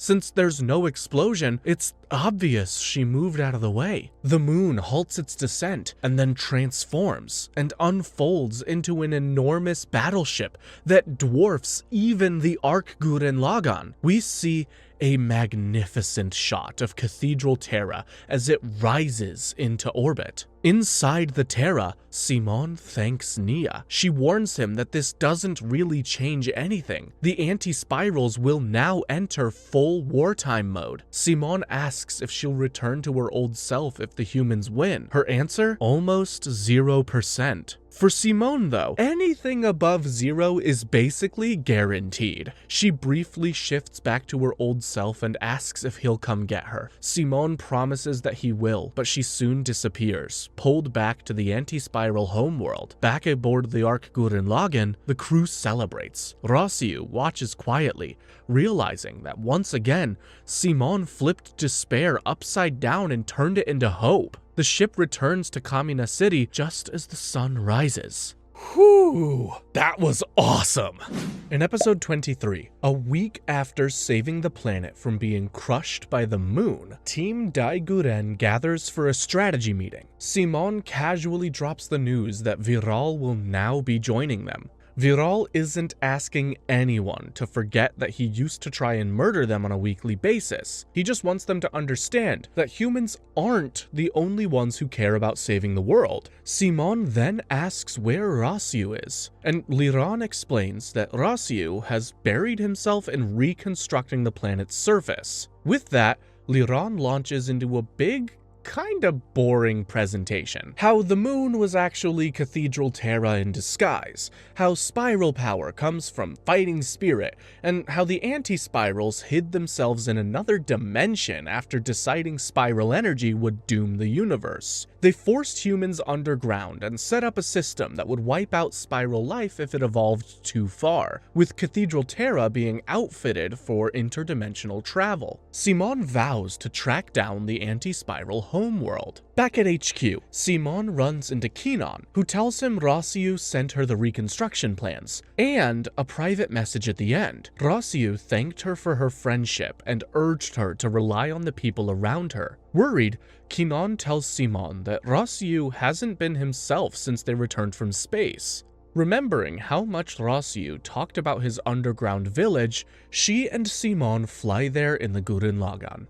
Turns out, Rossu did in fact go back to his old village. He even met Father Magin, who still hangs around there for some reason. Deep underground, Rossu wanders the ruins of his old village, pretending to be checking for moonquake damage. As he walks, he thinks about the cruel math of survival. His old village could only support 50 people. He once believed the surface would be the place where everyone could live freely, but now he feels he was wrong. He was willing to let hundreds of thousands of people perish in order to save the world. The weight of the sacrifices he tried to enforce crushes him, and he decides he must bear the punishment alone. Up in space, Cathedral Terra suddenly detects a massive burst of spiral power, which actually belongs to Simon and Kenon, who are approaching Rossu's underground village. When Rossu raises a gun to his own head, Lord Genome's hologram appears inside Gurren Lagann and forces open a portal. The mecha then straight up teleports and crashes into the underground village. Simon leaps out immediately and punches Rossu in the face. He tells Rossu that he was hit like this once too, just your average Kamina shoutout, and he tries to make him feel better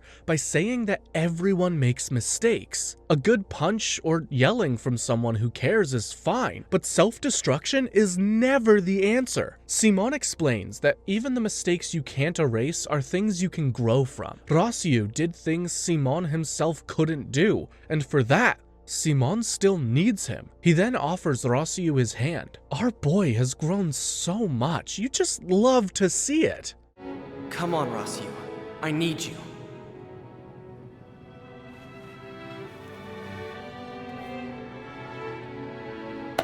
Kenon runs into Rossu's arms, crying. He apologizes, and the three of them climb into Gurren Lagann and blast back to the surface. Later, everyone gathers while Lord Genome projects a hyper-complex lecture about dimensional travel and the anti-spiral homeworld. So confusing that even Liran looks overwhelmed. Thankfully, the key is simple. Nia's ring can guide them, and with enough spiral power, they can warp or teleport straight to the enemy base. Simon hesitates, worrying about leaving Earth vulnerable, but Rossu lets him go. He'll handle the planet while they're gone. Soon enough, the operation begins. Cathedral Terra uses powerful anchors to pull the real moon out of imaginary space where it was hidden. Don't even ask. Now, dressed in his new battle outfit, Simon gives the Cathedral Terra a new name, Super Galaxy Guren. Surrounded by his team, he declares that as long as they stand together, they have nothing to fear. The engines ignite, the ship roars to life, and Team Guren launches toward what Simon calls their final battle. In the next episode, Team Guren has blasted into space aboard their newly upgraded battleship. They tear open a hole in space to reach Nia, only to pop out on the other side and find a massive hologram of her waiting for them. Before they can even question it, the anti-spirals trap everyone inside a miniature universe of their own design. As if that wasn't enough though, the anti-spirals deploy gigantic warships, so large they make even the Ark Gurren Lagann look tiny. The massive ships unleash an endless flood of smaller vessels, so the entire Guren Brigade responds with their own firepower. At first, everything goes smoothly, but it quickly becomes clear that the enormous warships aren't taking any damage at all, not even from Ark Gurren Lagann's drill. Knowing they need more power to drill through the enemy ships, Simon and Viral return to the super galaxy Daiguren to initiate their next big transformation. The plan is to combine with the super galaxy Daiguren and harness its massive drill, but the combination process takes some time. While they prepare, the Guren Brigade stays on the battlefield. Yoko quickly realizes that something's off. The enemy's too weak, and she's right. The moment the brigade pulls back to regroup, the anti-spirals strike with their true assault. Team Daiguren suffers a bunch of heavy casualties. The anti-spirals then start warping missiles directly next to the super galaxy Daiguren. Now nobody expected that. Yoko is forced to use every missile on her gunman to destroy the first one. Deri shoots down the next, but the explosion heavily damages her Grey Pearl. When a third missile appears, Maken sacrifices himself to blow it up. His wife Leita feels the loss but continues her work on monitoring the spiral surge as Gurren Lagann combines with their giant spaceship.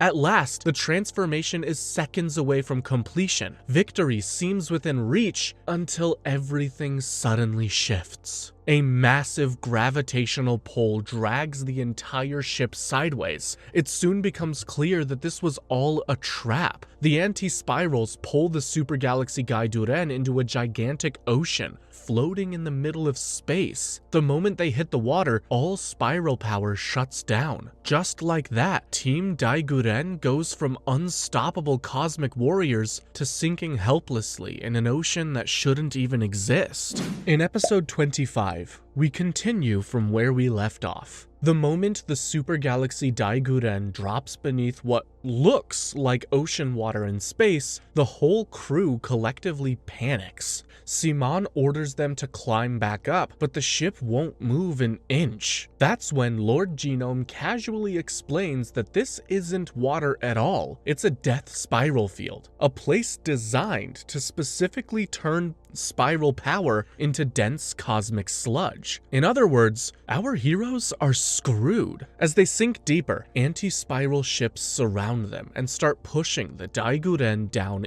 even faster. At some point, a wave of strange ancient mechs rises from the depths, Lagann types from the spiral war that occurred a long time ago. The anti-spiral smugly reveals that Team Daiguren is far from the first to reach this point. A lot of previous spiral warriors tried, and a lot of them died. Simon snaps, shouting that they'll keep fighting to honor those that fell before them, friends, allies, and even warriors from ages past. But the pressure increases, both physically and emotionally, and Lagann's drill eventually cracks. Simon gets injured, Viral gets frustrated, and for a moment, it looks like the end. Then, Buta wanders in, and somehow, because this show thrives on the absurd, Buta unleashes backup spiral power. Apparently, some non-human life forms can also use spiral power. Buta, keep it up!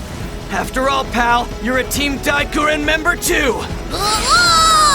And so, with Buta's help, Lagann is back in action. Team Daiguren decides there's only one way out of this mess. Dive deeper, find the core of the death spiral machine, and blow it up directly. But the deeper they go, the more the ship fills with super dense matter, which Liran cheerfully names spacing, because right now they're drowning in space. They fire a missile at the core and it implodes instantly. Then Yoko prepares herself for a suicide run, but Kitan steps in, gently taking the missile and the mission from her. In a rare, quiet moment, he kisses her, apologizes for being selfish, and says what she already knows. She can't stop him now. Okay, but we all know what happened to the last guy who kissed Yoko. Not a good sign. Anywho, he manages to break through the barrier around the core, fires the missile, and it shatters under pressure. The gunman, King Kitan, collapses, and Kitan disappears in a burst of crushing force. The team starts grieving, convinced that he's gone, but then Yoko picks up a faint signal. Kitan is still alive, barely clinging on. She holds up a bent shard of Gurren Lagann's drill and says it represents his soul, and that belief reignites his spiral power. The drill straightens itself, glowing with impossible energy, and Kitan unleashes the King Kitan Giga Drill Break, destroying the Death Spiral machine in a final blaze of glory. As he fades in the resulting explosion, Kitan laughs and mutters his admiration for spiral power. It's the kind of goodbye that only he could pull off. With the machine gone, the ocean of dense matter reverses into raw spiral power. The entire zone lights up like a supernova. Simon bows his head, accepting Kitan's final wish to make sure that they succeed. He pulls down his goggles, which transform into star-shaped lenses reminiscent of Kamina's, because themes matter, and the entire ship begins its own transformation. Fueled by infinite spiral power, the Super Galaxy Daiguren evolves into Super Galaxy Gurren Lagann, rising from the cosmic depths like a living symbol of human defiance. Matched in heaven and earth, one machine equal to the gods! Super Galaxy Gurren Lagann! God damn, what a badass transformation. In episode 26, Simon pushes forward in the Super Galaxy Gurren Lagann by grabbing the face of a massive anti-spiral ship and drilling straight into it. Before the team can even breathe, a second enemy battleship retaliates by hurling entire planets at them. Simon answers with a Guren boomerang that slices the ship apart, only for the anti-spirals to counter with missiles that slip through every defense they have. Lord Genome explains that these are probability variation shells. In simple terms, the anti-spirals rewrite the rules so the Gurren Lagann literally can't block the attack. What the F is happening here? Derry, understandably, points out that messing with probability at that scale is essentially god-tier power. A bright light appears, and the anti-spiral voice begins lecturing them.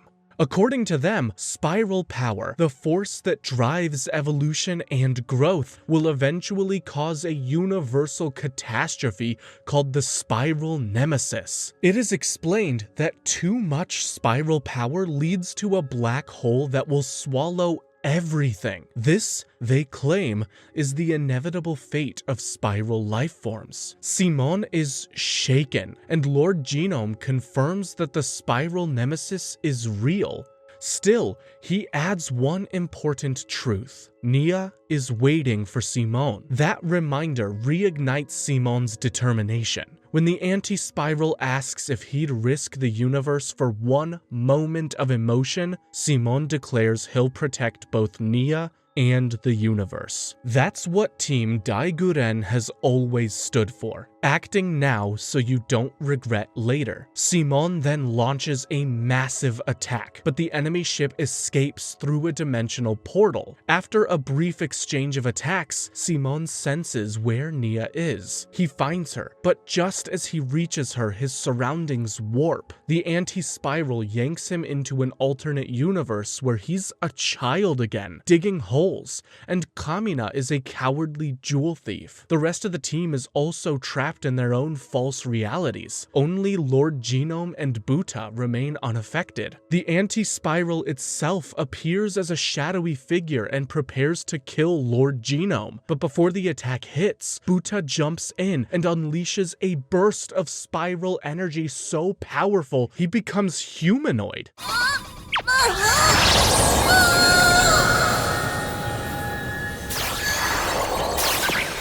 A humanoid form? But now that he's part human, the enemy can trap him too, sending him into the multiverse. Oh, oopsie. With their analysis complete and no more surprises left, the anti-spiral declares the end of the crew and disappears. Back in Simon's false world, he and the cowardly Kamina are captured. Simon realizes his core drill is gone until a familiar voice behind him asks if he's lost it. He turns and sees the real Kamina, the one he grew up with in spirit, the one whose words shaped him. Kamina tells him to choose the Kamina he believes in. Simon's core drill, the symbol of his determination, flares back into existence when Simon rejects the fake Kamina and punches him aside. Opening a glowing chest, Simon unleashes a wave of light that clears the illusion. Real Kamina gives him one final pep talk, telling him not to let what-ifs hold him back.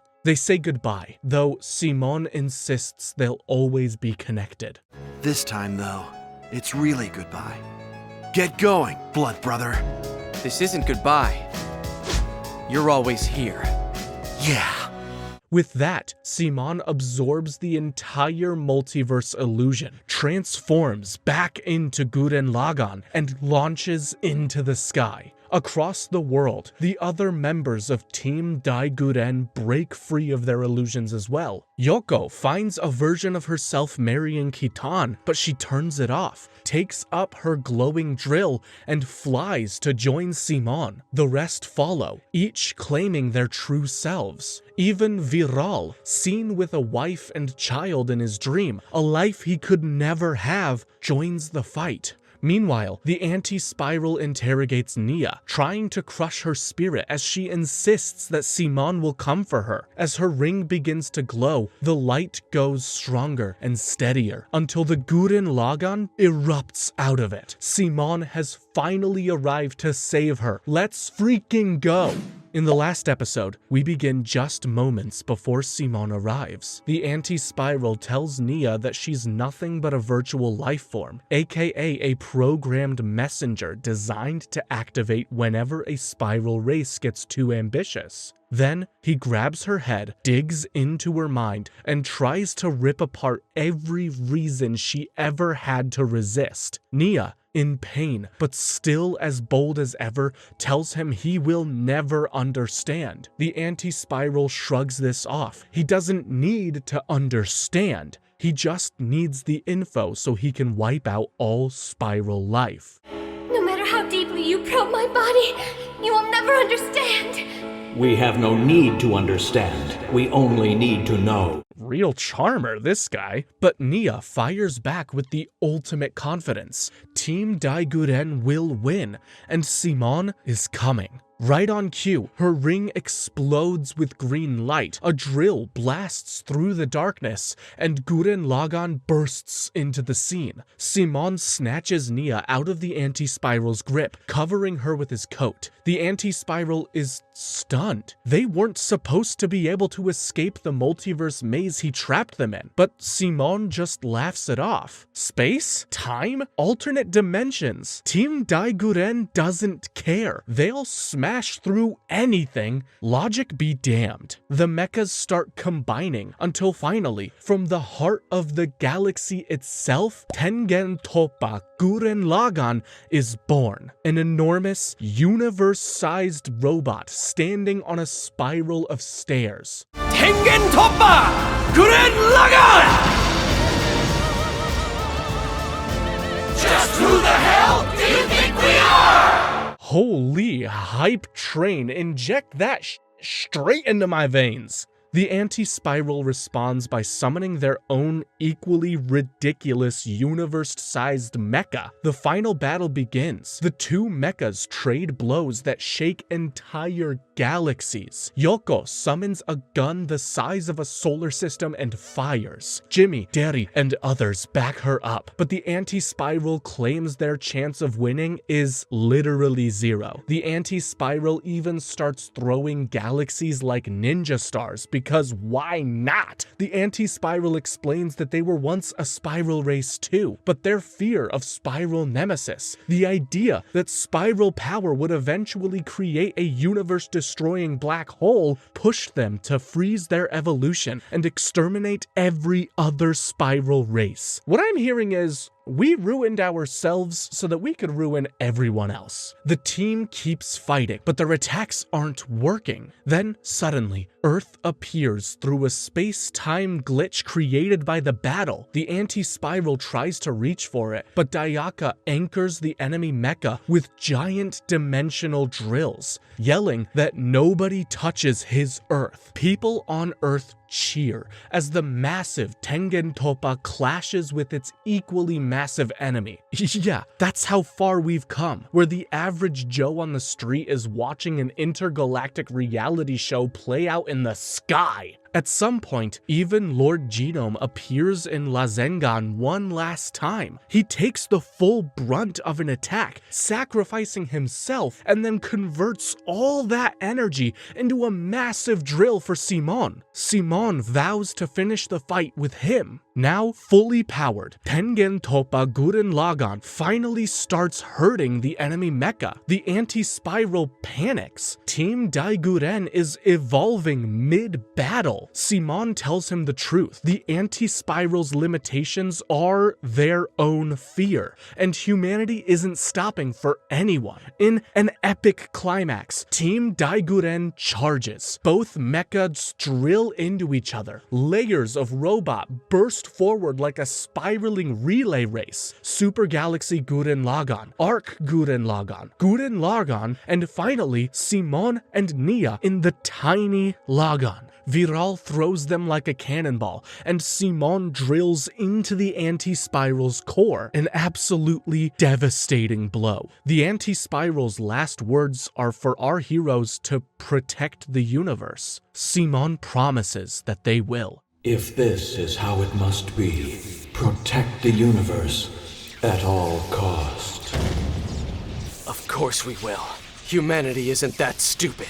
With the universe healing, spiral races across the galaxy send messages of joy. Nia is freed, and a week later, she and Simon get married. But right after the kiss, she begins to fade. She was created by the anti-spiral, and without their power, she can't remain in the real world. She tells Simon that she loves him, and he says it back. Then she disappears in his arms, leaving behind only her ring. Simon accepts it. He knew that this would happen. He then passes the core drill to Jimmy, leaves leadership to Rossu, and becomes just Simon the Digger again, walking off into the horizon with Nia's ring in hand, ready for whatever tomorrow brings. We also get an epilogue 20 years into the future, where our beloved characters are now much older. But for some freaking reason, Buta remains ageless. Why? I guess we will never know.